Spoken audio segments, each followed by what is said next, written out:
فاتحة.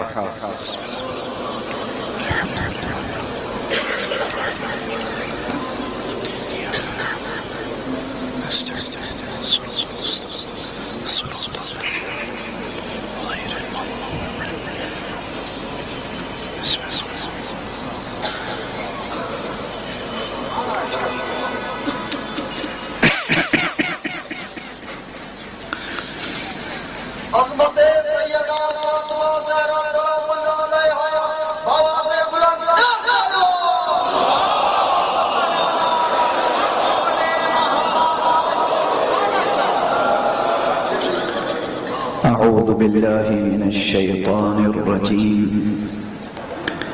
بسم الله الرحمن الرحيم. الحمد لله رب العالمين، والصلاة والسلام على أشرف الخلائق أجمعين، سيدنا وسيد الأولين والآخرين، حبيبنا وحبيب إله العالمين، إمام المرسلين وخاتم النبيين، أبي القاسم المصطفى محمد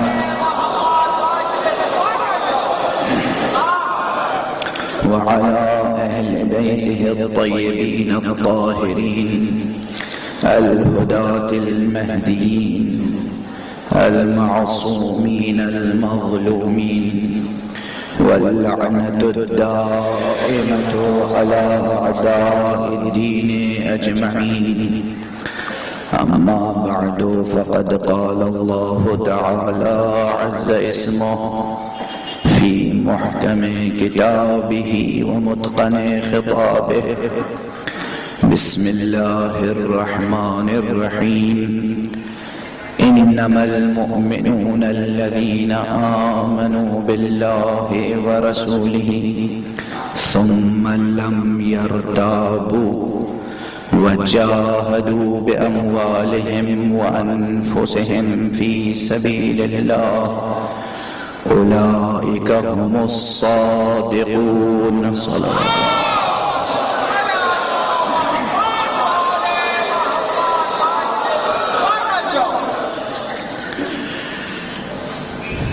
برادران عزیز، برادران حسینی، برادران ایمانی، برادران اسلامی، برادران انسانی، گزشتہ 2 شبوں سے قرآن حکیم کے سورہ مبارکہ حجرات کی آیت ہمارے فکر و عمل کی رہنمائی کر رہی ہے. اگر ہم چاہتے ہیں کہ ایمان والے کہلائیں، اگر ہم چاہتے ہیں کہ زمرہ اہل ایمان میں شمار ہو، اگر ہم چاہتے ہیں کہ حلقہ اہل ایمان میں محشور ہوں، تو ہمیں قرآن مجید کی اس آیت پر غور کرنا پڑے گا، جس میں کلمہ حصر کے ساتھ ارشاد ہو رہا ہے انما المؤمنون. مومنون تو بس وہ ہیں. دیکھیے، ایسے اس اسلوب خطاب میں جو ادبی اور منطقی، بیانی، بلاغی اور علمی فکری نکات ہیں، وہ بہت دقیق، بہت ظریف اور بہت لطیف ہیں. قرآن مجید کو سمجھنے کے لیے بڑی شفاف طبیعت چاہیے ہوتی ہے.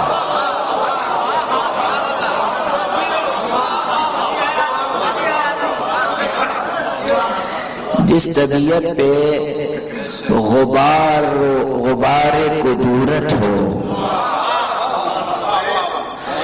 وہ طبیعتیں قرآن کو سمجھ نہیں سکتی ہیں۔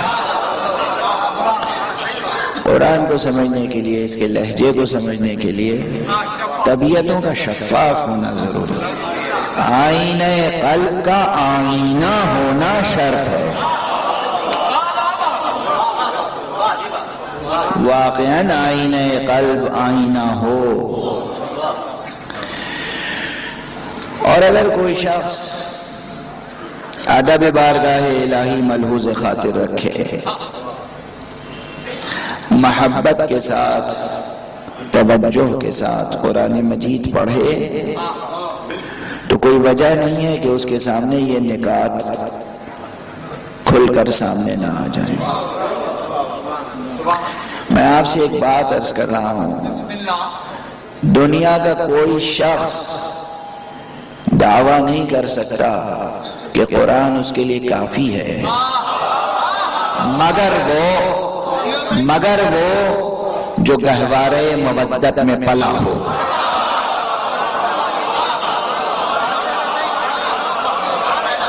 قرآن کافی ہے، قرآن کافی ہے، خدا کی قسم قرآن کافی ہے، قرآن کافی ہے، قرآن کی قسم قرآن کافی ہے، قرآن کافی ہے، محمد کی قسم قرآن کافی ہے، مگر عداوت کے ساتھ نہیں، مودت کے ساتھ۔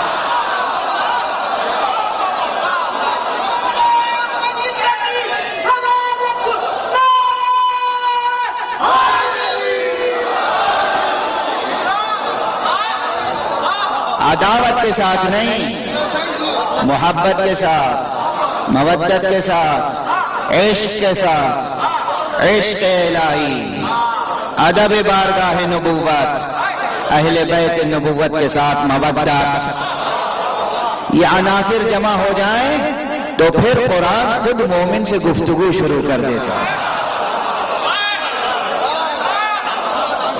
خدا کی قسم، خدا کی قسم، میں پہلے بھی شاید کہہ چکا ہوں گا کہ عربی جاننے کی بھی شرط نہیں ہے۔ محبت کے ساتھ مر مٹو، تمہاری زبان خود عربی ہو جائے گی۔ میرے جملوں کے پیچھے خطابت نہیں، روایت ہے، صحیح روایتیں ہیں، صحیح السند روایتیں ہیں، معتبر سند کے ساتھ روایتیں ہیں، خطابت نہیں ہے۔ یہ خطیبانہ جوش میں کوئی بات نہیں کہہ رہا ہوں، محبت میں مر مٹو۔ تو دیکھو قرآن کیسے جلا کر اٹھاتا ہے، جو محبت میں مر مٹتے ہیں وہی حقیقت میں جی اٹھتے ہیں۔ مرنے جینے کا یہ فلسفہ دنیا نہیں جانتی، ہم جانتے ہیں۔ جو محبت میں مر مٹتے ہیں وہی حقیقت میں جی اٹھتے ہیں۔ تو اگر محبت ہو، مودت ہو، عشق الہی ہو، پھر قرآن باتیں کرتا ہے۔ قرآن خود بتاتا ہے کہ ہمارا مصداق کون ہے، ہماری منزل کیا ہے، لیکن شرط ہے محبت۔ قرآن مجید نے کوئی تصور ایسا پیش نہیں کیا ہے جس کے مصداق کی خود معرفی نہ کرا دی ہو۔ دنیا والے تصورات پیش کرتے ہیں لیکن مصادیق پیش نہیں کر پاتے۔ اب یہ ظاہر سی بات ہے کہ تصور و تصدیق کی بحث جو ہے وہ تھوڑی سی منطقی ہے، فلسفیانہ ہے، لیکن تصورات، کانسیپٹس، ڈیفینیشنز، نوشنز، آئیڈیاز، یہ تو دنیا میں بہت سے پیش کر دیتے ہیں۔ اس آئیڈیا میں یا اس آئیڈیالوجی میں ڈھلا ہوا آئیڈیل دنیا پیش نہیں کر پاتی۔ کنسپٹ پیش کر دینا آسان ہے مگر ریئلٹی پیش کرنا بہت مشکل ہے، ریئل کیریکٹر پیش کرنا بہت مشکل ہے۔ قرآن جن تصورات کو انٹروڈیوس کرتا ہے، جن مفاہیم کو پیش کرتا ہے، ان مفاہیم اور ان تصورات کے مصادیق بھی خود معین کرتا ہے۔ اور ان تک رہنمائی کرتا ہے۔ قرآن نے ایمان کا تصور پیش کیا، ایمان کا مصداق پیش کیا۔ قرآن نے مومن کا تصور پیش کیا، مومن کا مصداق پیش کیا۔ قرآن نے نبوت کا تصور پیش کیا، نبوت کا مصداق پیش کیا۔ قرآن نے رسالت کا تصور پیش کیا، رسالت کا مصداق پیش کیا۔ قرآن کوئی تصور ایسا پیش نہیں کرتا جس کے ساتھ مصداق نہ ہو۔ اب اگر کہیں پر بھی کوئی کلمہ قرآن مجید کا سمجھ میں نہ آ رہا ہو تو ادب جاہلی میں جا کے تلاش نہ کیجئے، خود قرآن میں تلاش کیجئے۔ تعجب ہے کہ جو لوگ قرآن کو کافی جانتے ہیں وہ قرآن کو سمجھنے کے لیے ادب جاہلی کا سہارا لیتے ہیں۔ سہارا بھی لیتے ہیں تو کس کا؟ ادب جاہلی کا، کافروں، مشرکوں، بت پرستوں۔ اور اس کے بعد جو الفاظ ہیں وہ آداب منبر کے خلاف ہیں۔ نہ جانے کن کن کا کلام اٹھا کے دیکھتے ہیں، کیا سمجھنے کے لیے؟ قرآن سمجھنے کے لیے۔ قرآن سمجھنا ہو تو ان افراد کا کلام سنو جن کے درمیان قرآن نازل ہوا۔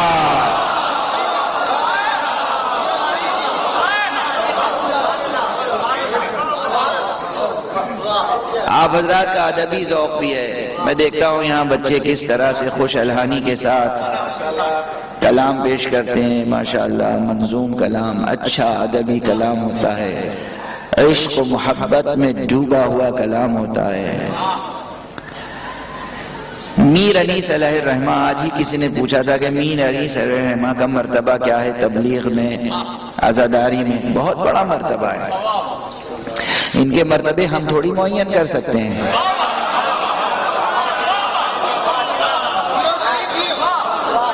میر انیس ہو،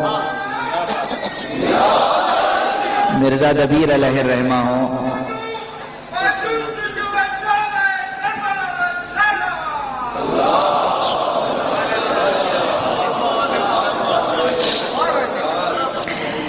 جن حضرات نے امام حسین کی خدمت کی ہے ان کا مرتبہ، درجہ، صلہ، انعام، جزا ہم مقرر نہیں کر سکتے، کر ہی نہیں کر سکتے، ہم نہیں کر سکتے۔ یہ دو شخصیتوں کے درمیان، دو ذوات مقدسہ کے درمیان ہے یہ بات، یا زہرا جانے یا خدا۔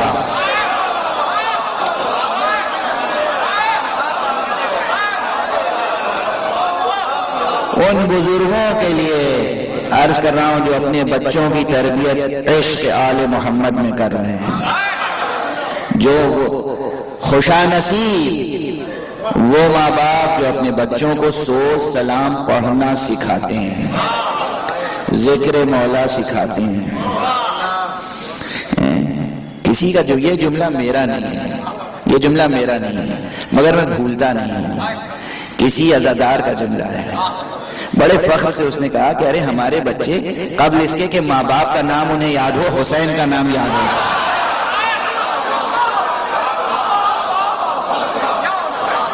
خدا کی قسم، خدا کی قسم، یہ امت ہے جسے حسین نے کہا یا امت القرآن، یہ امت قرآن ہے۔ کہا ہمارے بچے قبل اس کے کہ ماں کا نام جانے، باپ کا نام جانے، انہیں حسین کا نام یاد آتا ہے، کیونکہ گود میں مائیں لے کر مجلسوں میں جاتی ہیں، باپ ساتھ میں لے کر مجلسوں میں جاتے ہیں، ہر طرف سے آواز سنتے ہیں یا حسین یا حسین یا حسین۔ قبل اس کے کہ کوئی نام انہیں آئے، حسین کا نام یاد آتا ہے۔ جن بچوں کی زبان پہ سب سے پہلے حسین کا نام آئے، یعنی جن بچوں کی زبان پر اس دنیا میں آنے کے بعد سب سے پہلے سردار بہشت کا نام آئے، اس بچے کا انجام معلوم ہے۔ دنیا حسد میں تمہیں کافر کہتی ہے، حسد بہت بڑی بیماری ہے، حسد بہت بڑی بیماری ہے۔ ارے تم کس شمار قطار میں ہو؟ حسد میں تمہیں نہیں، علی کے بابا کو بھی یہ دنیا کافر کہتی ہے۔ حسد،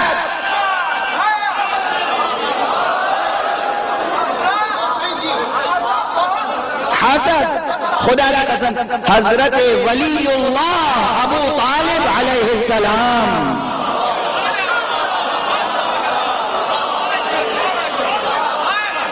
انہیں دنیا کیا کہتی ہے؟ کیوں کہتی ہے؟ کس جرم میں؟ کبھی کسی کو چشم نے علی کو ابو طالب کو بت پرستی کرتے دیکھا؟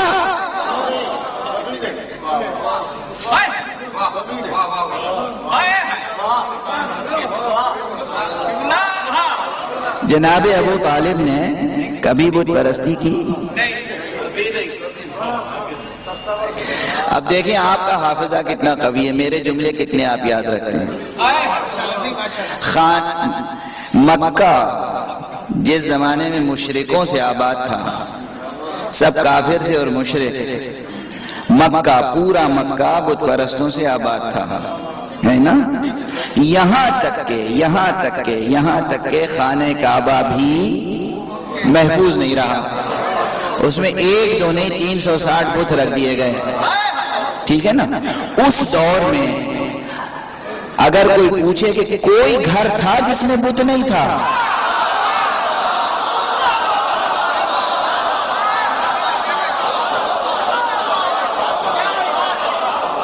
تاریخ کی گواہی ہے، بس ایک گھر تھا جس میں کوئی بت نہیں تھا۔ میں کہہ چکا ہوں وہ ایک گھر تھا جس میں نہ بت تھا نہ بت پرست،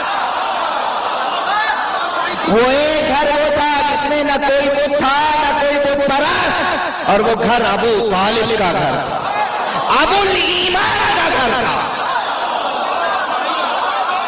ابو طالب یعنی ابو الایمان، ابو الایمان، ابو الایمان۔ پیغمبر نے علی کو کیا لقب دیا تھا جنگ خندق میں؟ کل ایمان۔ ابو طالب ہے ابو الایمان، صلی اللہ علیہ محمد وآلہ۔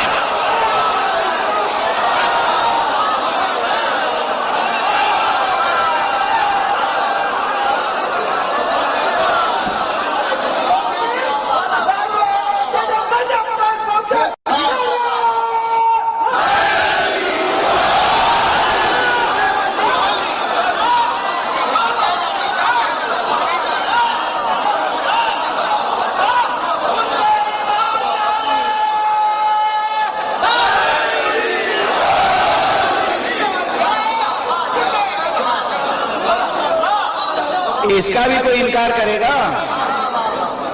ہے کسی میں ہمت؟ اس کا انکار کرے گا کہ رسول اللہ نے کہا تھا روز خندق، جہاں خیمہ رسول میں کوئی شور نہیں تھا، شور تھا، ہنگامہ تھا، کوئی بول رہا تھا، ایسے ساکت تھے سب جیسے سروں پہ طائر بیٹھے ہوئے ہوں، ایسا سناٹا، سب گوش بر آواز تھے، اس لیے کوئی نہیں کہہ سکتا کہ رسول کی بات سنی نہیں۔ رسول نے فرمایا تھا کہ آج کل کفر کے مقابلے میں کل ایمان جا رہا ہے۔ کون تھا کل ایمان؟ علی، اس سے کوئی انکار نہیں کر سکتا، نہ محدث نہ مورخ۔ جب علی ہے کل ایمان تو ابو طالب ہے ابو ایمان۔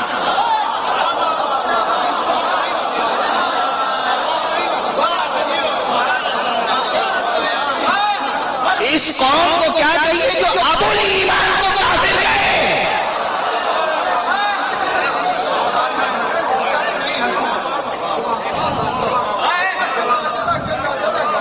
اور جب ان کو کافر کہہ سکتے ہیں تو آپ تو خود بڑھ کے کہیے دیکھو ہم کافر ہیں۔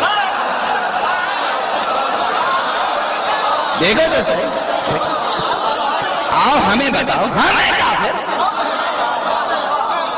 ہم کافر ہیں کس کے؟ یہ کفر و ایمان اضافی ہے، کفر و ایمان ریلیٹیو ٹرمینالوجی ہے، ریلیٹیوٹی سے واقف ہے نا آپ؟ ایک فزکس کی ریلیٹیوٹی ہے، میں یہاں سندھ میں آ کے فزکس اور لاجک بھول جاتا ہوں۔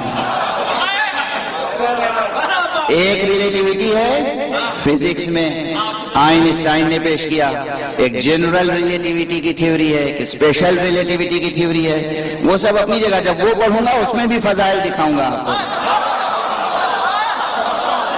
اگر میں فزکس کی کلاس میں جنرل ریلیٹیوٹی پڑھانے کھڑا ہو جاؤں تو وہاں جو ریلیٹیوٹی کی میتھمیٹکس ہے وہ بھی پڑھاؤں گا، ساتھ میں فضائل بھی پڑھاؤں گا، اس لیے کہ ممکن نہیں ہے کہ کوئی علمی بحث ذکر علی سے جدا ہو جائے۔ جوانوں سن رہے ہو؟ جتنے سائنس کے اسٹوڈنٹ ہوں اس مجمع میں وہ یہ جملہ یاد رکھیں، کوئی علمی بحث نہیں ہے جو ذکر علی سے جدا رہ سکے۔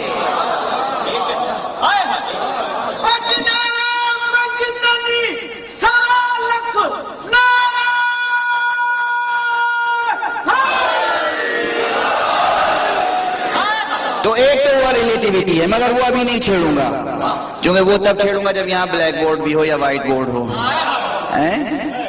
آئندہ کبھی ایسی بھی تاریخی مجلس ہوگی جب یہاں وائٹ بورڈ لگا کر اور میتھمیٹکس کے ایکویشنز لکھتا جاؤں گا اور علی کے فضائل پڑھتا جاؤں گا۔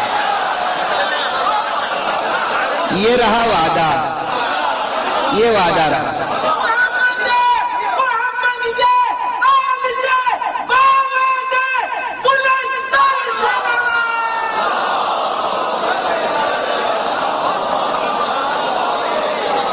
ابھی تو صرف اتنی بات بتا رہا ہوں کہ یہ ٹرمینالوجی کفر اور ایمان یہ ہے ریلیٹیو۔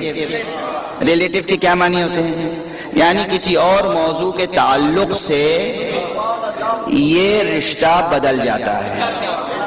مثلا ایک کافر ایک انسان جب اللہ کا انکار کرتا ہے تو اسے اہل اللہ کافر کہتے ہیں، لیکن جو منکرین خدا ہیں وہ اسی کو مومن کہتے ہیں۔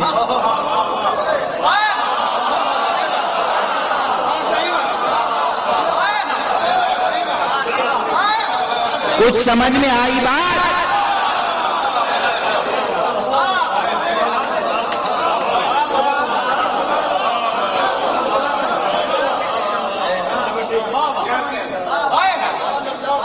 یہ ریلیٹیو ٹرمینالوجی بڑی لمبی ہے فہرست۔ کافر جو اللہ کا انکار کرے وہ کافر، مگر کس کی نظر میں؟ آبزرور کون ہے؟ سب کی نظر میں وہ کافر ہے کیا؟ نہیں، جو اللہ پر ایمان رکھتے ہیں، جو اہل اللہ ہیں، جو آل اللہ ہیں۔ ابھی تو آل اللہ تو مجلس ہی نہیں پڑھی ہے میں نے کبھی۔ لوگوں کو آل الرسول سمجھ میں نہیں آئے تو آل اللہ کیا سمجھ میں آئیں گے؟ جو اہل اللہ ہیں، جو آل اللہ ہیں، جو اہل توحید ہیں، جو بندگان خدا ہیں، ان کی نظر میں وہ ہے کافر۔ اور جو بندگان لات و عزا ہیں، جو بندگان حبل ہیں، جو بندگان شعرا ہیں، جو بندگان شیو ہیں، جو بندگان شنکر ہیں، جو بندگان سرسوتی ہیں، جو بندگان لکشمی ہیں،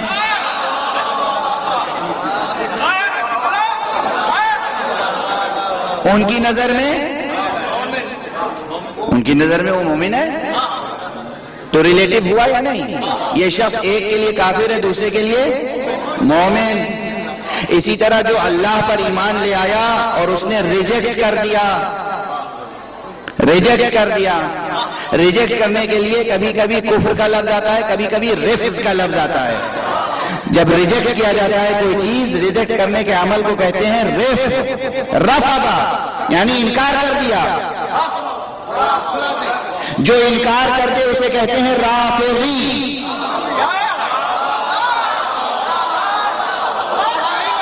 رافضی ہونا بھی ہمارے لیے گالی نہیں ہے۔ یہ دیکھو ہم نے کسے ریجیکٹ کیا۔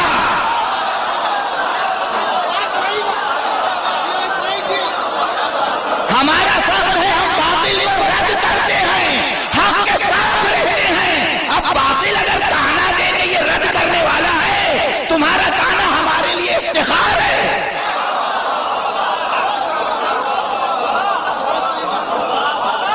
تمہارا تانا ہمارے لیے سند پروردگار، کوئی شک نہیں ہے کہ ہم نے انہیں رد کر دیا تھا، یہ خود کہتے ہیں رد کر دیا تھا۔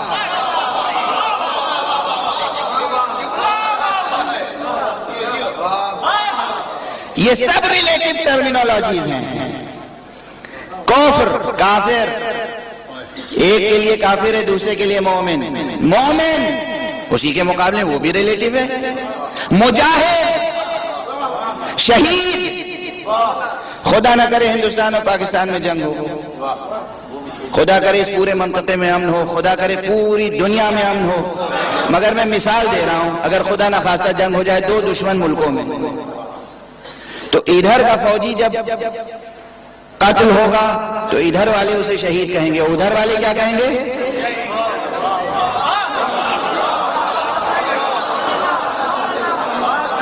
ادھر والے کیا کہیں گے؟ شہید کہیں گے، اور ادھر والا جو مرے گا اس کو ادھر والے شہید کہیں گے، ادھر والے کیا کہیں گے؟ ریلیٹیو سمجھ میں آیا؟ سمجھ میں آیا؟ کافر ریلیٹیو ورڈ ہے، ریلیٹیو ٹرمینالوجی، مومن ریلیٹیو ٹرمینالوجی، شہید ریلیٹیو ٹرمینالوجی، مجاہد ریلیٹیو ٹرمینالوجی۔ دیکھیے کون کس کو کیا کہہ رہا ہے۔ بت پرست اگر ہمیں کافر کہیں تو ہمارے لیے ایمان کی سند ہے۔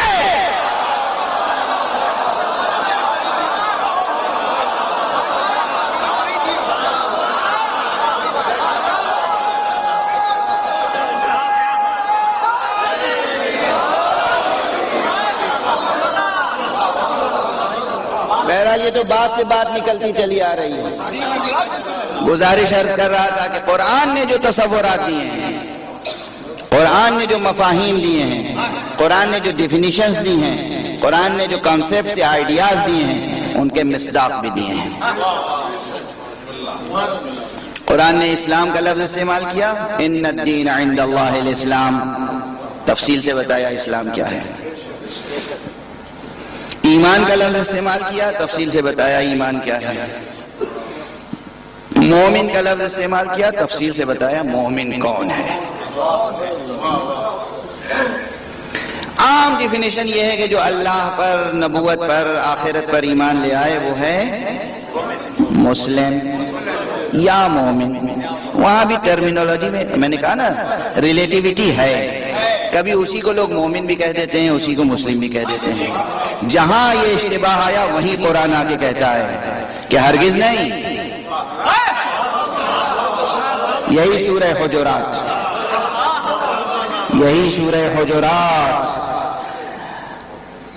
اعراب آ کر آپ سے کہتے ہیں کہ آمنا قل لم تؤمنوا، کہہ دیجئے تم ایمان نہیں لائے،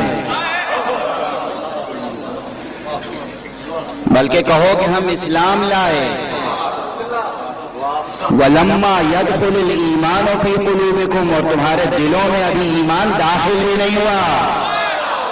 یہ کس کی لفظیں ہیں؟ قرآن کی لفظیں ہیں۔ یہ جو آ کے تم سے کہہ رہے ہیں کہ ہم ایمان لے آئے، ان سے کہہ دیجئے تم ایمان نہیں لائے ہو۔ اور آگے ترجمہ کروں، اصل میں ترجمہ یہ ہے کہ تم ایمان نہیں لائے ہو، تم صرف اقتدار اسلامی کے آگے سپر انداختہ ہو گئے ہو،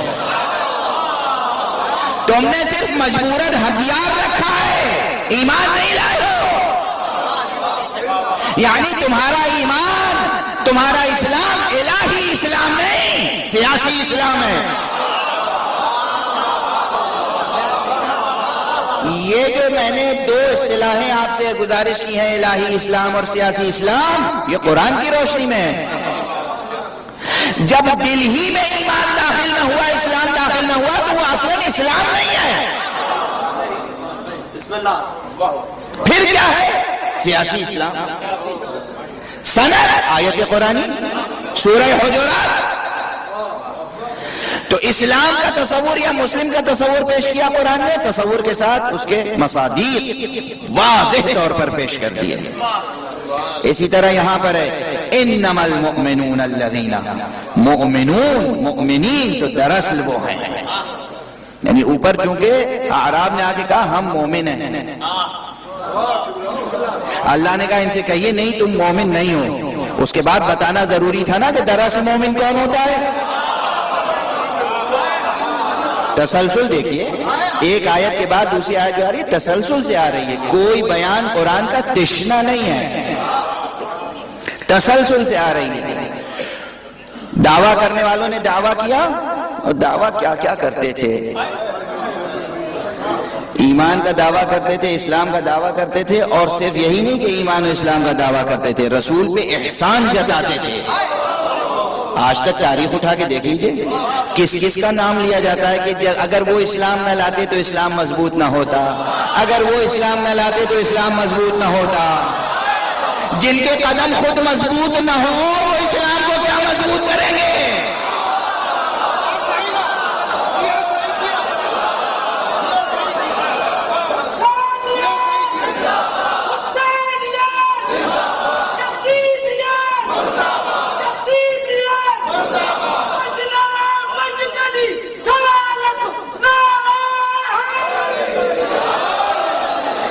ابھی تاریخ میں پڑھایا جاتا ہے، بچوں کو پڑھایا جاتا ہوگا، اسکولوں میں، کالجز میں جو اسلامیات کا کورس ہے اس میں پڑھایا جاتا ہوگا کہ ان کے اسلام لانے سے اسلام کو ترقی ہوئی، ان کے اسلام لانے سے مسلمانوں کو تقویت ہوئی۔ یہ سب احسان آج تک جتایا جا رہا ہے۔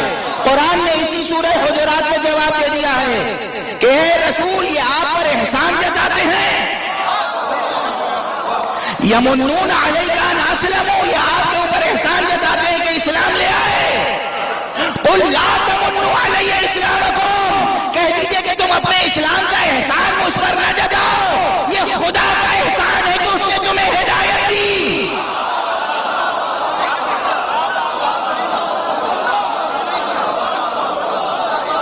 سورہ حجرات، اسی سورہ حجرات میں ایک کے بعد ایک آیتیں یہ آپ پر احسان جتاتے ہیں۔ قرآن کہہ رہا ہے احسان جتاتے ہیں۔ تاریخ اٹھا کے دیکھیے، جتاتے ہیں کہ نہیں؟ جتاتے ہیں نا۔ پھر قرآن نے کیا کہا؟ یہ جھوٹے ہیں، غلط ہیں۔ یہ ان سے کہہ دیجئے کہ تمہارا کوئی احسان نہیں ہے مجھ پر، بلکہ اللہ کا احسان ہے تم پر۔ یہ قرآن کے الفاظ ہیں، کسی خطیب کی خطابت نہیں ہے۔ اس سیاق و سباق میں اعلان ہو رہا ہے انما المؤمنون، مؤمنون تو بس وہ ہیں۔ یہ انما کیوں آیا؟ انما کیوں آیا؟ دیکھیے، کبھی کبھی عالی ترین مصداق کو پہچانوانے کے لیے انما آتا ہے۔ یعنی ٹھیک ہے، مثلا یہ کہ جو کلمہ لا الہ الا اللہ محمد الرسول اللہ کہہ لے، صلوات پڑھنے محمد والا،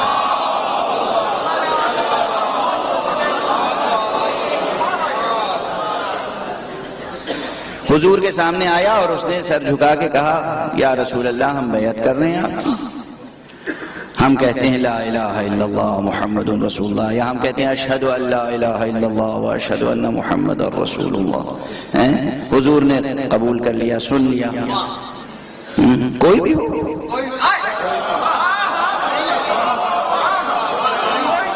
حضور کو معلوم ہے کہ یہ ہماری فوج دیکھ کر ایمان لا رہا ہے، ہمارا پرچم دیکھ کے ایمان لا رہا ہے، ہماری شمشیر دیکھ کر ایمان لا رہا ہے، یا مستقبل کے مفادات دیکھ کر ایمان لا رہا ہے۔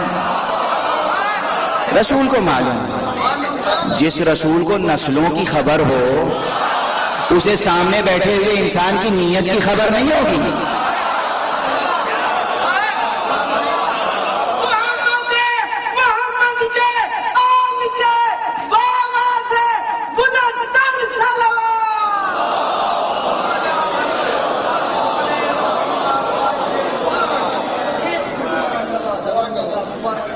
رسول کو معلوم ہے کہ نیت کیا ہے، مگر رسول خاموش ہے۔ رسول ایمان قبول کہہ دیتے ہیں ٹھیک ہے۔ اس اسلام کا فائدہ اس دنیا میں صرف اتنا ہے کہ وہ شمشیر علی سے بچ جائے،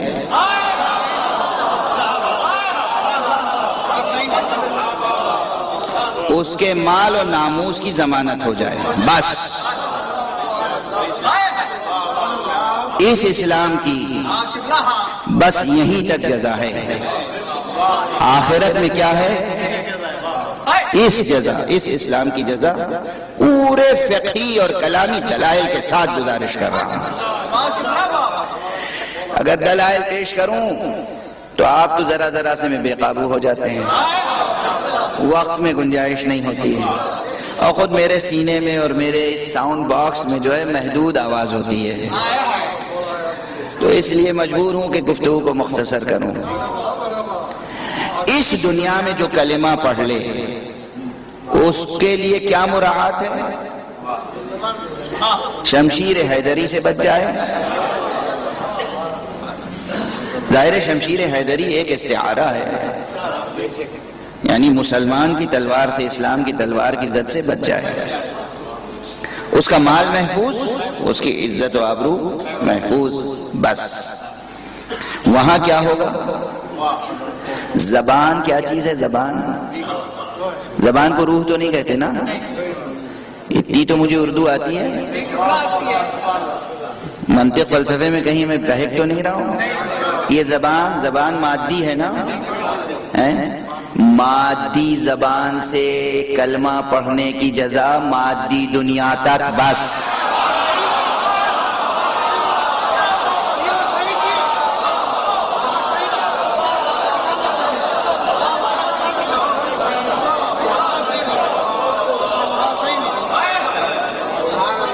مادی زبان سے کلمہ پڑھا، اللہ عادل ہے، اللہ رحیم ہے، اللہ کریم ہے، اللہ رؤوف ہے، اللہ محسن ہے، اللہ کسی کا احسان نہیں لیتا۔ ارے مادی زبان سے بھی کلمہ پڑھ لیا تھا نا، تو کم سے کم اس مادی دنیا میں جینے کی مہلت دے دو۔ لیکن جب ہمارے پاس آئے گا عالم ملک میں، عالم ملکوت میں، عالم لاہوت میں، عالم ارواح میں، تو ہم پوچھیں گے تیری روح بھی مومن ہوئی تھی یا نہیں؟ دل سے کلمہ پڑھا تھا یا نہیں؟ ایمان دل میں داخل ہوا تھا یا نہیں؟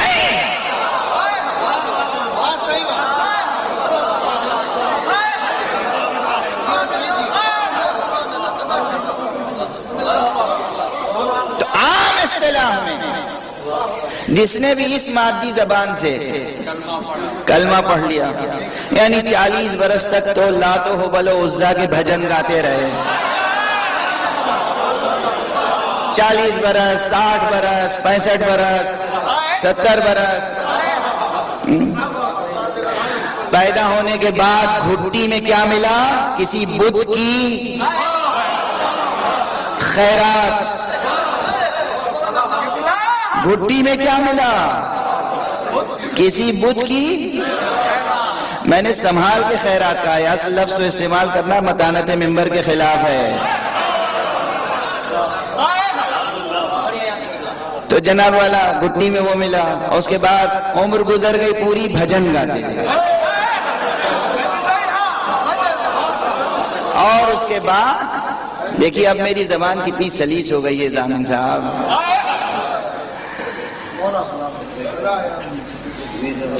اب اس کے بعد جب اسلام کا ابھرتا ہوا آفتاب سامنے آیا، جب اقتدار ختم نبوت سامنے آیا، جب ولایت کا ابھرتا ہوا ماہتاب سامنے آیا، جب اسلام کا تابناک مستقبل نظر آنے لگا، اور جب شمشیر علی بے نیام ہو چکی، پیغمبر کا لشکر بڑا ہو گیا، اس کے بعد آ کر پہلے تو پیغمبر کے چچا سے کہا، کیا کہا؟ جناب عباس، کہا تمہارے بھتیجے کا اقتدار، حکومت بہت بڑی ہے۔ اسی وقت جناب عباس نے کہا اب بھی سمجھ میں نہیں آیا کہ نبوت ہے یا حکومت؟ یہ ہر تاریخ میں مکالمہ ہے۔ اب سمجھ لیجئے کہ جس نے کلمہ پڑھا تھا اس نے نبوت کا پڑھا تھا یا حکومت کا؟ اگر کلمہ حکومت کا پڑھا تھا تو اسلام الہی ہوا یا سیاسی؟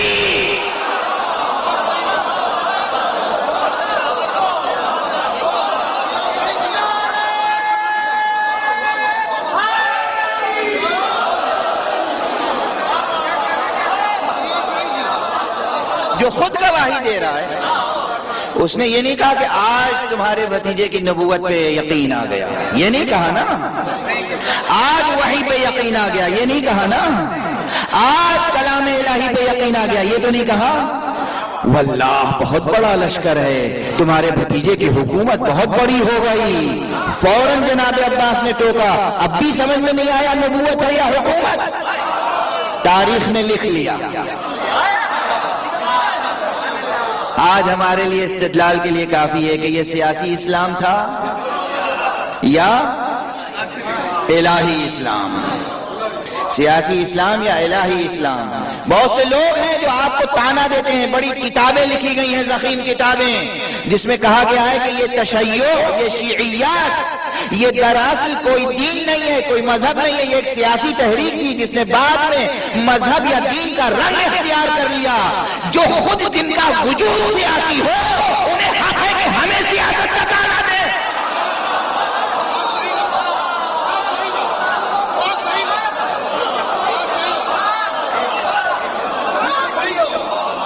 اگر ہم محاسبہ کرنے لگے تو ہم بتائیں گے کہ آپ کے اصول سیاسی، فروع سیاسی، اخلاق سیاسی، وجود سیاسی، نسل سیاسی۔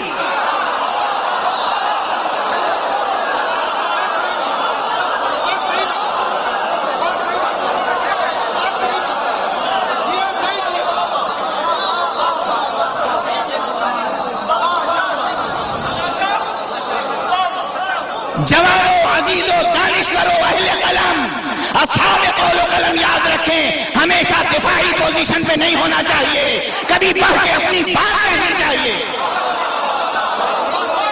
آج کے بعد سے جو آپ کو کفر کا تانا دے اس کے کہیے کہ ذرا سنبھل کے بیٹھ جاؤ، کتابیں لے کر آؤ، بتاؤ تم کافر ہو یا میں کافر۔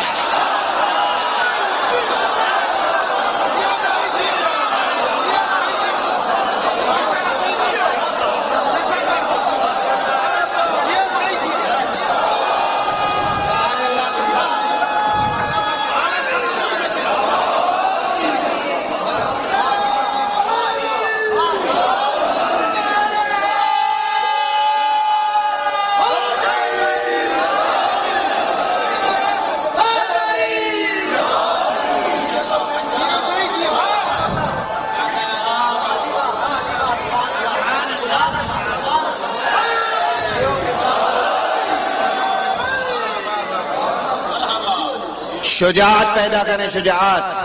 آپ شجاع ہیں ہمیں معلوم ہے، شجاع نہ ہوتے تو کب کے مٹ گئے ہوتے۔ آپ شجاع ہیں، جب شجاع خاموش رہے تو 1400 برس تک باقی رہتا ہے، جب بولنے لگے گا تو کیا ہوگا؟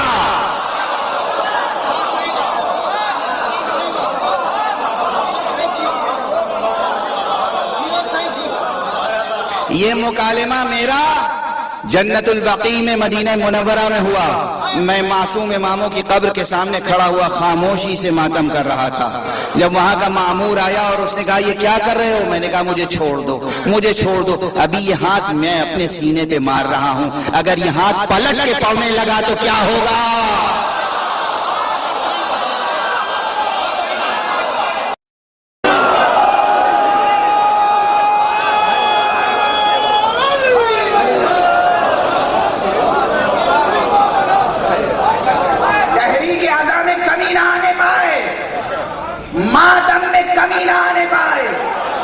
شدت سے ماتم باقی رہے، یہ ماتم کی آوازیں کفر کے غلغلے کو دبا دیتی ہیں۔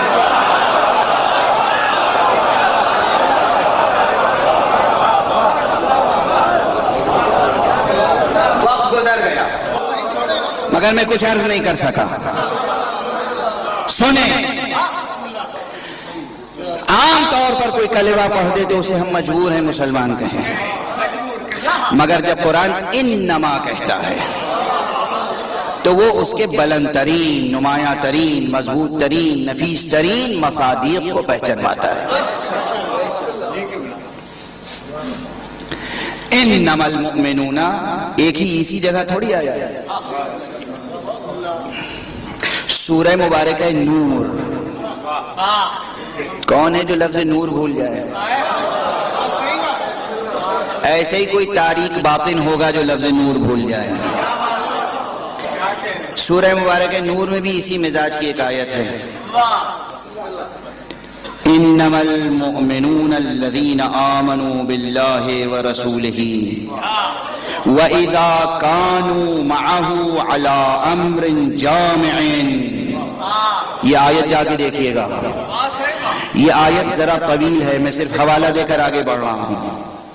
انما وہاں بھی موجود ہے کہ مومن تو بس وہ ہیں جو اللہ پر ایمان لائیں، رسول پر ایمان لائیں، اور جب وہ رسول کے ساتھ کسی ایسی جگہ ہوں جہاں سب اکٹھے ہوں، چاہے نماز میں ہو یا جہاد میں ہو، تو اس وقت تک محضر نبوت سے نہ جائیں جب تک اجازت نہ لے لیں. قرآن سورہ نور. اب مجھے بتاؤ، رسول کو نماز جمعہ میں تنہا چھوڑ کر جاتے تھے، کیا اجازت لیتے تھے؟ یا میدان جہاد میں تنہا چھوڑ کے جاتے تھے تو اجازت لیتے تھے؟ مجھے الزام نہ دینا، دونوں باتیں قرآن سے کہہ رہا ہوں. اس امت کو کیا نام دوں جو پیغمبر کو جمعے میں تنہا چھوڑ دے، احد میں جنگ میں تنہا چھوڑ دے؟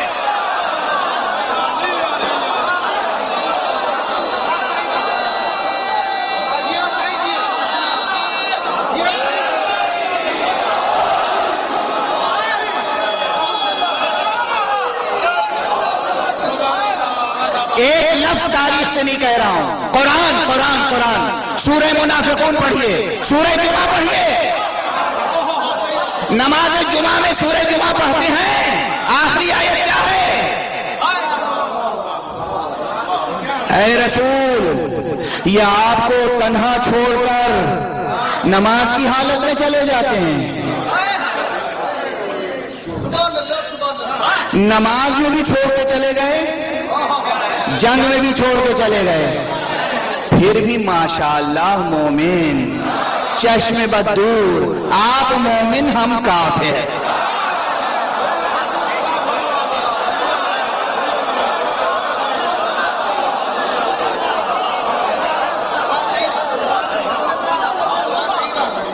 قرآن کا ترجمہ اگر میری زبان سے سن لیا تو جو لوگ کہتے ہیں قرآن کافی ہے، وہ قرآن چھوڑ کر چلے جائیں گے.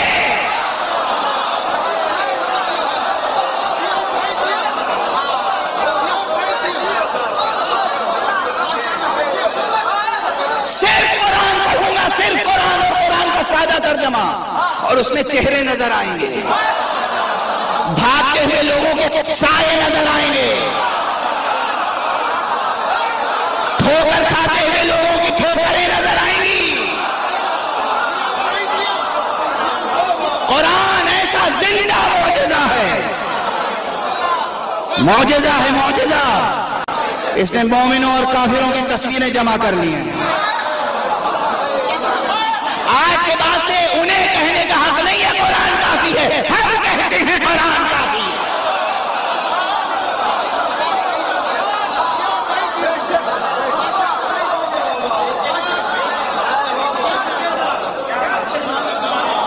قرآن اگر آپ پڑھ لیں گمراہ نہیں ہو سکتے. قرآن کہہ رہا انما المؤمنون الذین آمنوا،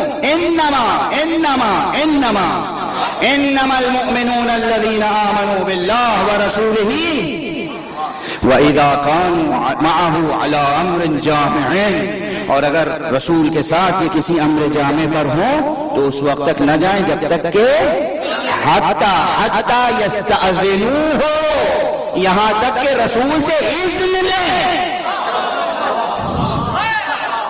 تو مومن کی پہچان کیا ہے کہ جب رسول کے سامنے آ جائے تو خود سے اٹھ کے جا نہیں سکتا، بزم میں آ جائے تو خود سے اٹھ کے جا نہیں سکتا جب تک کہ اجازت نہ لے. یعنی محضر میں ہے، محضر رسول میں ہے، محضر رسول میں تب اٹھ کے نہیں جا سکتا کہ جائے کہ رسول نماز کی حالت میں ہو. یعنی محضر خدا میں ہے، محضر خدا بھی ہے، محضر رسول بھی. نماز جمعہ ہو رہی ہے، اسی لیے روایت آپ تفسیر میں جا کر دیکھیے گا کہ پیغمبر نے ایک مرتبہ جلال میں کہا، اس لیے کہ جتنے مسجد نبوی میں تھے سب چلے گئے پیغمبر کو چھوڑ کر مسجد سے. ارے جو مسلمان مسجد سے بھاگ جائے وہ میدان میں ٹکے گا کیا؟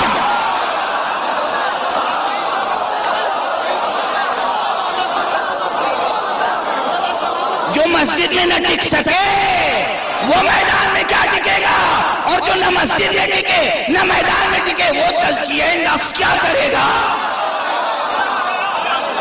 وہ مومنوں کے لیے نمونہ کیا بنے گا، وہ مسلمان کے لیے رشد و ہدایت کا منارہ کیا بنے گا، ہم اسے راشد کیسے کہیں؟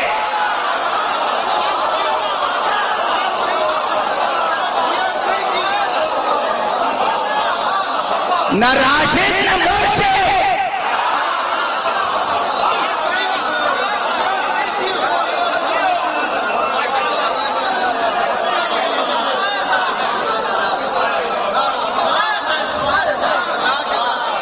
جو مسجد میں نہ ٹکے، مسجد خدا کی قسم مسجد میں، یہ روایت نہیں ہے، حدیث نہیں ہے، جسے آپ کہیں ضعیف ہے، مجعولہ ہے، رافضیوں نے گڑھ لی، غالیوں نے گڑھ لی، تاریخ ہے غلط لکھ دی گئی، قرآن ہے قرآن۔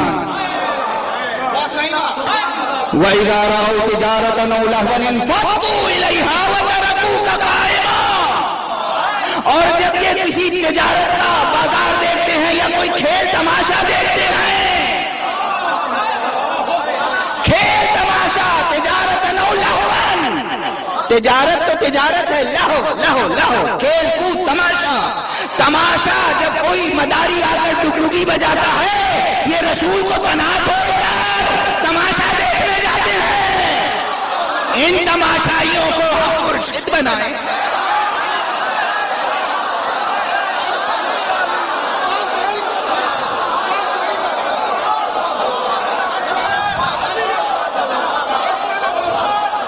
جیسے بزرگ ہوتے تھے ویسے ہی گھر کے بچے اور بچیاں، اسی لیے روایتیں آئی ہیں کہ تماشا دکھایا کرتے تھے۔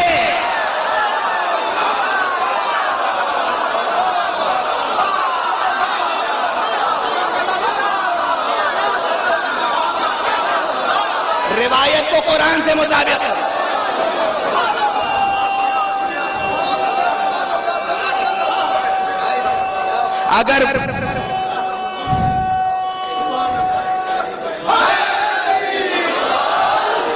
اگر سفید بالوں والا بوڑھا باپ تماشا دیکھنے کے لیے مسجد چھوڑ دے، جمعہ چھوڑ دے، رسول چھوڑ دے، تو اس کا بیٹا یا بیٹی کیا ہوگا؟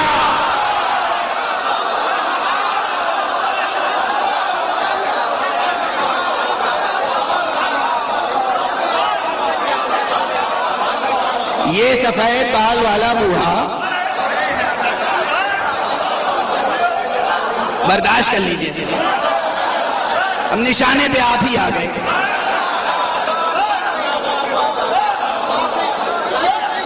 سفید بالوں والا بوڑھا، قرآن کہہ رہا ہے، خدا کی قسم قرآن سورہ جمعہ وَإِذَا رَأَوْا تِجَارَةً۔ دیکھیں جیسے جیسے آدمی بوڑھا ہوتا ہے اسے مال کی محبت بڑھتی ہے، یہ بات تو سمجھ میں آتی ہے۔ وہ کیسے بوڑھے ہوں گے جنہیں کھیل تماشے کی محبت تھی؟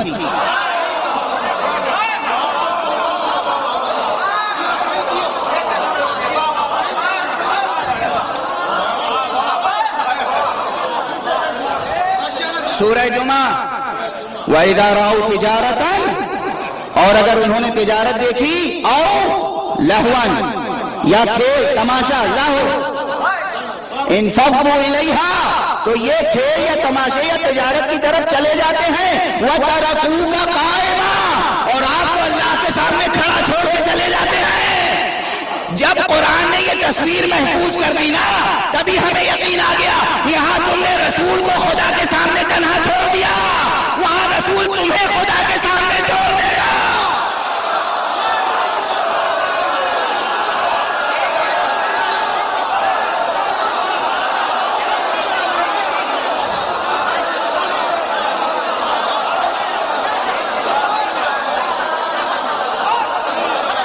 کس کو چھوڑا؟ علی کو نہیں، رسول کو۔ قرآن بتائیے آج کے بعد سے قرآن پڑھوں یا نہیں؟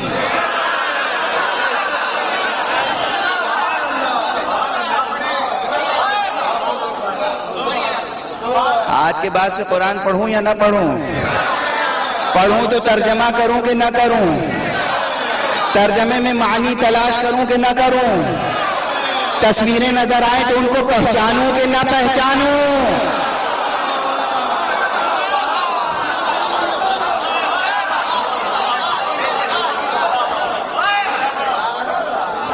اب پہچان کر بھی نہ پہچاننا تو انسانیت کے خلاف ہے۔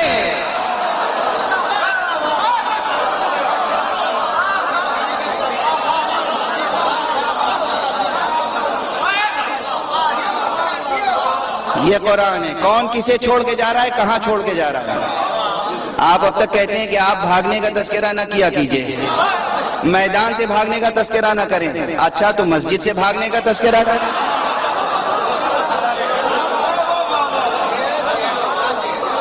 اور ہم اس لیے کرتے ہیں کہ ہمیں ہر وہ کام کرنا ہے جو اللہ نے کیا۔ اللہ نے قرآن میں تذکرہ کیا ہے، قرآن میں کہاں تذکرہ ہے؟ قرآن مجید میں تذکرہ ہے۔ اسی لیے مولا علی نے فرمایا تھا کہ قرآن پورا پڑھ جاؤ، اس میں آدھا ہمارا بیان ہے، آدھا ہمارے دشمنوں کا بیان ہے۔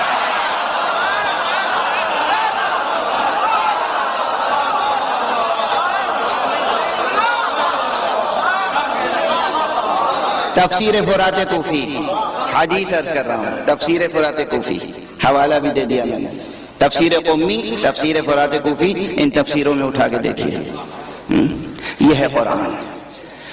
تو قرآن مجید میں ساری تصویریں موجود ہیں، بس اب بیان کو سمیٹ رہا ہوں۔ اس لیے ہر شخص کو ہم مومن مسلم کہہ دیتے ہیں، آنے والے کو بھی، جانے والے کو بھی، بیٹھنے والے کو بھی، اٹھنے والے کو بھی کہہ دیتے ہیں، لیکن جب بلند ترین مثال کی بات آئے گی تو وہاں انما کا لفظ آئے گا کہ دیکھو تم جس کو چاہو مسلمان کہہ لو، ایسا نہیں ہے۔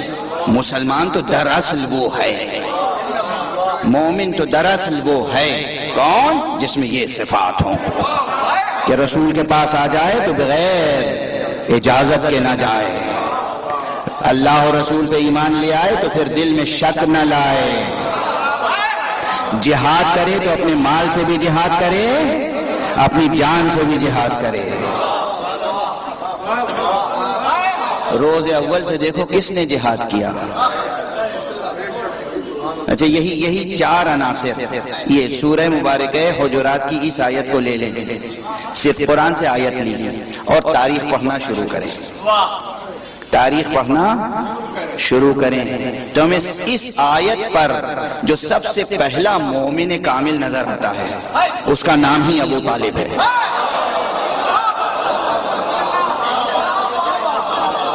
جو اللہ پر ایمان لائے، رسول پہ ایمان لائے، کبھی دل میں شک نہ لائے، مال سے بھی جہاد کرے، جان سے بھی جہاد کرے۔ یہ پانچ شرطیں ہیں اس آیت میں، ایمان کی 5 شرطیں ہیں۔ وہ 5 شرطیں ہمیں جناب ابو طالب علیہ السلام میں نظر آتی۔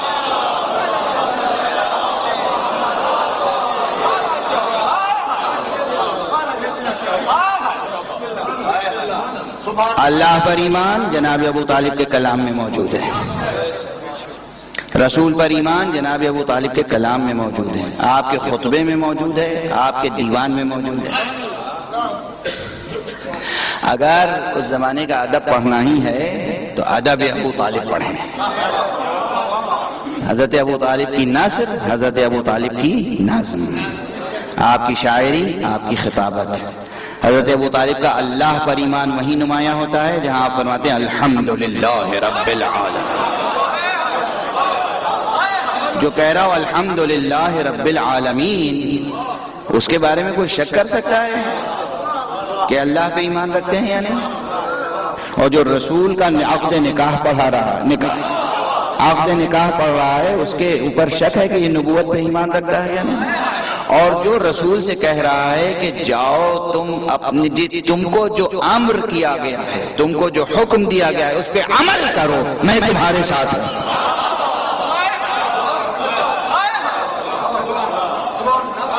اس پہ شک کیا جا سکتا ہے؟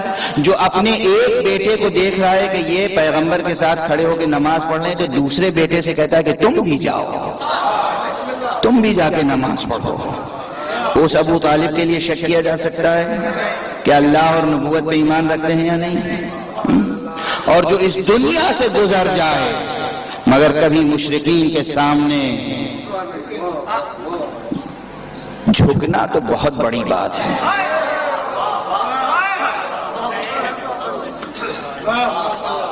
جس کے سامنے مشرکین کی ہمت نہ ہو کہ سیدھے آ کر کھڑے ہو سکیں.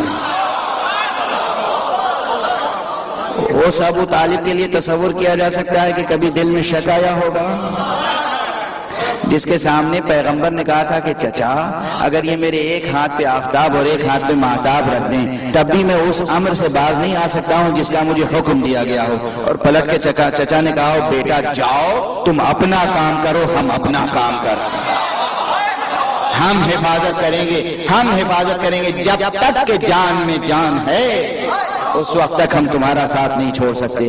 اور اس دنیا سے جاتے جاتے تمام بنو ہاشم کو، تمام بنو عبد المطلب کو جمع کیا، اور جمع کرنے کے بعد وصیت جو کی ہے حضرت ابو طالب، عقد نکاح سے لے کے وصیت تک کیا وصیت کی ہے؟ دیکھو ان کا خیال رکھنا، دیکھو محمد کا خیال رکھنا، دیکھو یہ تمہارے لیے خیر دنیا اور خیر آخرت لے کے آئے ہیں. یہ وصیت جناب ابو طالب ہے، یہ وصیت جناب ابو طالب ہے جو تاریخ میں موجود ہے، اور اس وصیت نے آخر تک رنگ دکھایا ہے، بس اب پڑھا نہیں جا رہا ہے. وصیت ابو طالب کیا کہہ کے گئے تھے کہ دیکھو ان کا خیال رکھنا. یہ بنو عبد المطلب میں تو یہ بات رہی، لیکن جو ان کے زیر سایہ پل گئے ان میں بھی یہ بات پیدا ہو گئی. اصحاب کربلا میں مسلم ابن اوسجہ اور حبیب کی گفتگو یاد ہے؟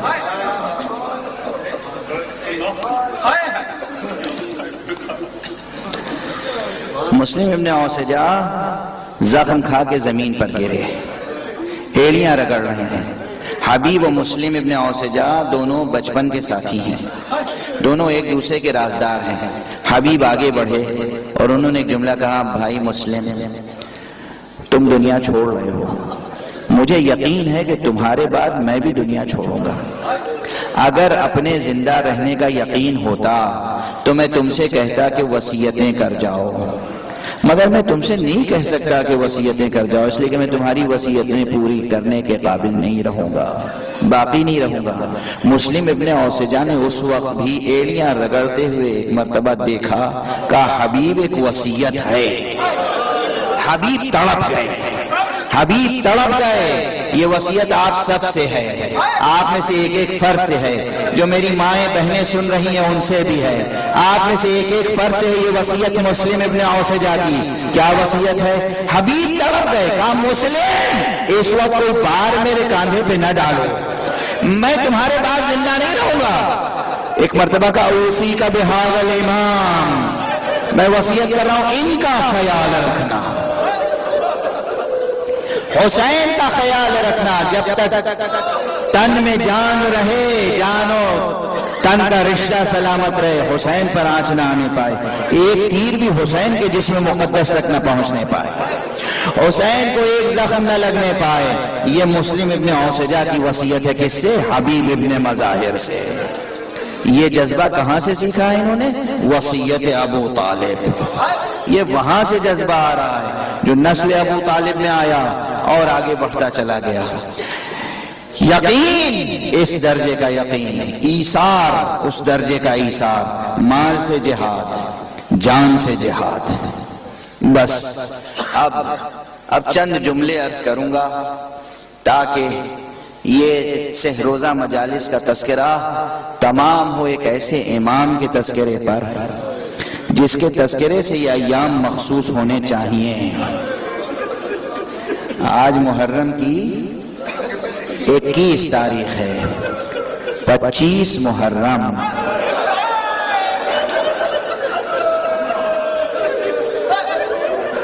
روز شہادت سید سجاد.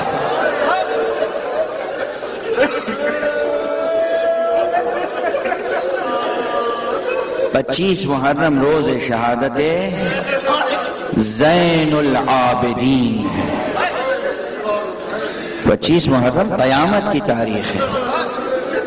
میں کچھ نہیں پڑھوں گا، زیادہ نہیں پڑھوں گا، بس ایک روایت پڑھوں گا، آپ برداشت نہیں کر سکیں گے۔ کیا ایثار تھا اس امام کا، کیا مال سے جہاد، کیا نفس سے جہاد۔ آقا کا جہاد تو کربلا سے شروع ہو گیا تھا، آقا کا جہاد کربلا سے شروع ہو گیا تھا۔ اگر میں صرف جناب سید سجاد کا جہاد پڑھتا رہوں تو یہ رات تمام ہو جائے گی، اس لیے بس چند جملے عرض کروں گا۔ جناب سید سجاد کا پہلا جہاد تو وہی ہے جو میں نے کل یا پرسوں کی تقریر میں کہا تھا کہ امامت کا منصب سنبھالتے ہی پہلا جو حکم دیا ہے وہ حکم یہ ہے ماؤں بہنوں کو پھوپھیوں کو کہ بے ردا خیمے سے نکل جائے۔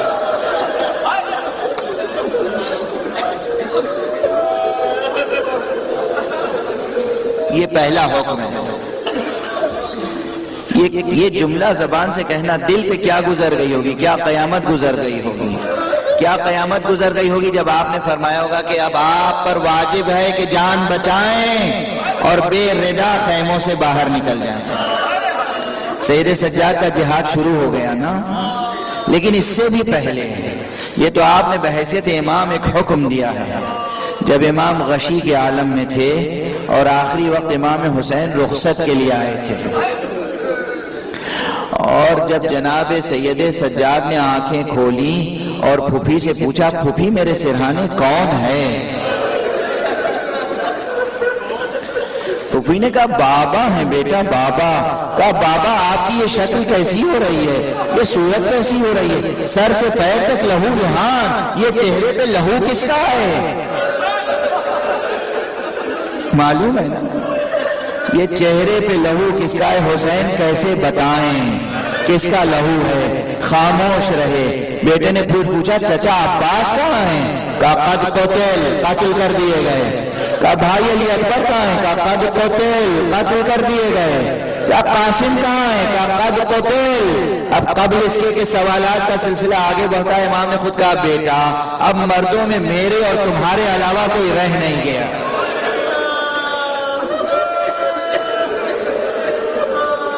اس وقت جناب سید سجاد نے اپنی کوہنیاں زمین پہ ٹیکی، پھوپھی سے کہا ذرا مجھے سہارا تو دیجئے۔ امام نے اٹھنا چاہا، کہا مجھے نیزہ دیجئے، مجھے شمشیر دیجئے۔ کہا بیٹا کیا ارادہ ہے؟ کہا جہاد کروں گا، بابا کے اوپر جان نثار کروں گا۔ ایک مرتبہ پھوپھی نے بازو تھامے اور جناب سید الشہداء نے کہا بیٹا میرے بعد تمہیں بارے امامت سنبھالنا ہے۔ جہاد شروع ہو گیا نا۔ آپ کی ہدایت کے لیے، آپ کے ارشاد کے لیے، آپ کی نجات کے لیے، ملت اسلامیہ کی نجات کے لیے سید سجاد نے خود کو زندہ رکھا۔ ایسے حالات میں جہاں مر جانا آسان تھا، زندہ رہنا مشکل تھا۔ خدا کی قسم سید سجاد کے لیے اس لمحے مر جانا آسان تھا، زندہ رہنا مشکل تھا۔ سید سجاد جیسا غیور ماؤں بہنوں کو بے ردا دیکھے اور زندہ رہے۔ سید سجاد کے لیے مر جانا آسان تھا، قتل ہو جانا آسان تھا، زندہ رہنا مشکل تھا۔ یہ جہاد کیا ہے، یہ جہاد کربلا سے کوفے تک، کوفے سے شام تک، شام سے پھر کربلا تک، کربلا سے پھر مدینے تک، پھر مدینے میں مسلسل ارشاد، مسلسل واعظ، مسلسل نصیحت، مسلسل ہدایت، اور صرف علمی خیرات نہیں تقسیم کر رہے تھے۔ جب جناب سید سجاد کی شہادت ہوئی ہے، آپ کو غسل دیا جا رہا تھا تو دیکھا گیا پشت مبارک پر کھٹے پڑے ہوئے ہیں۔ وَجَاهَدُوا بِأَمْوَالِهِمْ وَأَنفُسِهِمْ، مال سے جہاد۔ معلوم ہوا یہ امام رات کی تاریکی میں روٹیوں کی بوریاں کاندھے پر رکھ کر غریبوں، مسکینوں، فقیروں کے گھروں پہ جا کر دیتا تھا، اور اس طرح دیتا تھا کہ کسی کو پتہ نہ چلے دینے والا کون ہے۔ یہ امام بھوکوں کی تکلیف کو سمجھتا تھا، اس لیے کہ کربلا میں بھوک اور پیاس برداشت کر چکا تھا۔ یہ ہمارے امام تھے۔ ہاں بس جس منزل تک لا رہا ہوں، سید سجاد نے شہادت جب فرمائی تو سید سجاد کے پاس ایک ناقہ تھا، جس ناقے پہ آپ نے 20 یا 25 حج کیے تھے۔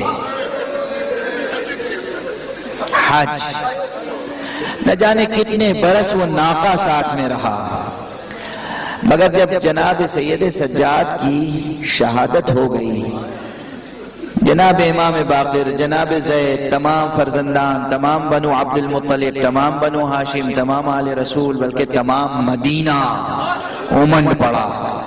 تاریخ میں مخالفین نے یہ جملہ لکھا ہے کہ اتنا بڑا مجمع مدینے نے کبھی کسی کے جنازے میں نہیں دیکھا۔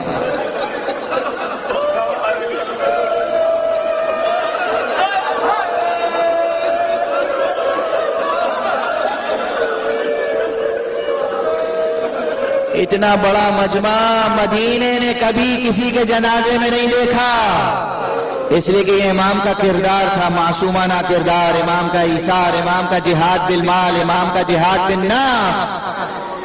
امام اس طرح رخصت ہوئے، بڑے شان سے جنازہ اٹھا۔ بس ایک جملہ سنا دوں، ایک جملہ عرض کروں۔ امام کی وصیتوں کے ضمن میں ایک جملہ ملتا ہے کہ جب امام کے جسم مبارک پہ زہر کے آثار طاری ہو گئے تو امام نے اپنے بچوں سے کہا، امام باقر سے، جناب زید سے اور بچوں سے، بیٹوں سے، مجھے زمین میں لٹا دو۔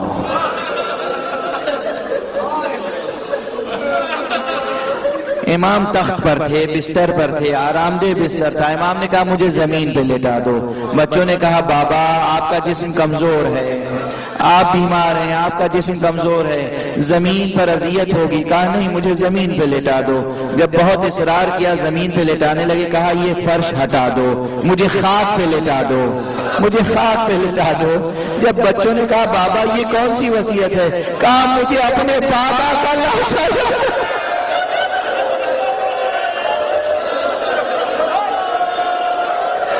آئے میرا بابا حسین جو کربلا کی جلتی ریت پر بے گور و کفن پڑا ہوا تھا، مجھے غیرت آتی ہے کہ میں بستر پر جان آفری کے سپرد کروں۔ یہ امام جب دنیا سے اٹھا جنازہ بہت اہتمام سے اٹھا، تابوت بہت اہتمام سے اٹھا، بقیع میں لے گئے، سپرد لحد کیا۔ اس کے بعد واپس آئے جب گھر میں بیٹھے تو خادم نے آ کے کہا، ایک غلام نے آ کے کہا امام باقر سے، آپ کے بابا کا ناقہ نظر نہیں آ رہا ہے، وہ ناقہ نظر نہیں آ رہا ہے۔ امام اٹھے، تمام اطراف میں تلاش کروایا، پورے مدینے میں تلاش کروایا، جب کہیں نہیں ملا تو کوئی بقیع سے دوڑتا ہوا آیا، کہا امام سجاد کی قبر پر سرہانے ان کا ناقہ اپنا سر زمین پر مار رہا۔ اس ناقے نے یہ دیکھا نہیں تھا کہ کہاں جنازہ دفن کیا گیا۔ امام باقر تشریف لے گئے اور اس کے بعد دیکھا کہ وہ ناقہ وہی زمین پر امام کے سرہانے اپنا سر زمین پر مارتا رہا، یہاں تک کہ ہلاک ہو گیا۔ امام نے کہا تمہیں معلوم ہے یہ ناقہ کون ہے؟ یہ برسہ برس میرے بابا کے خدمت میں رہا، مگر بابا نے کبھی ایک تازیانہ بھی اسے نہیں مارا۔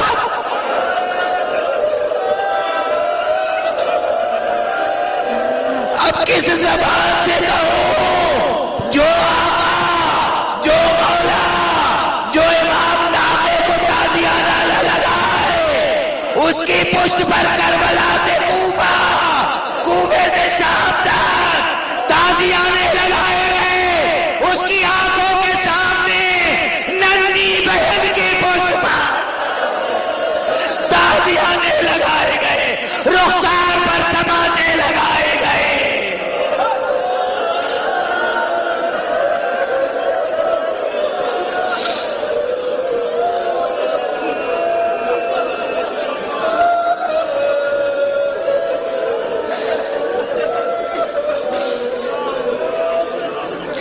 انا للہ و انا الیہ راجعون رضا بقضائہ و تسلیما لامرہ۔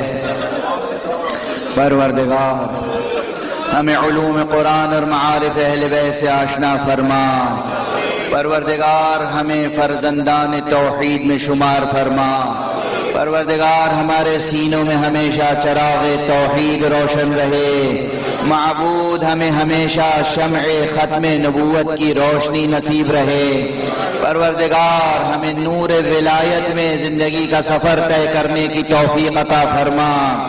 پروردگار ملت اسلامیہ کو تہذیب محمد و آل محمد کے سانچے میں ڈھال دے۔ معبود جتنے حاضرین ہیں، جتنے سامعین ہیں، ان کے گناہوں سے درگزر فرما، ان کی توفیقات میں اضافہ فرما، انہیں اطاعت خدا و اطاعت رسول کا سلیقہ عطا فرما۔ پروردگار معبود جو اولاد کی خواہش رکھتے ہیں انہیں اولاد سے سرفراز فرما، جو فقیر ہیں انہیں غنی بنا دے۔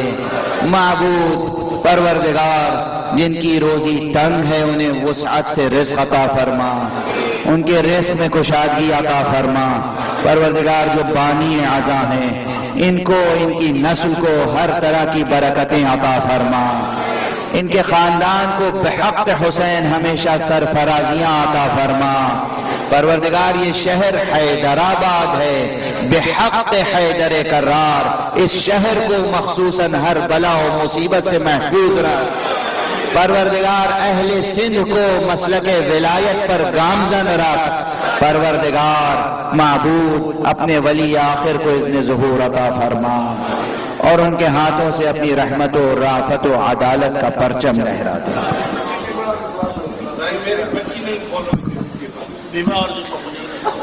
جو بیمار ہیں پروردگار ان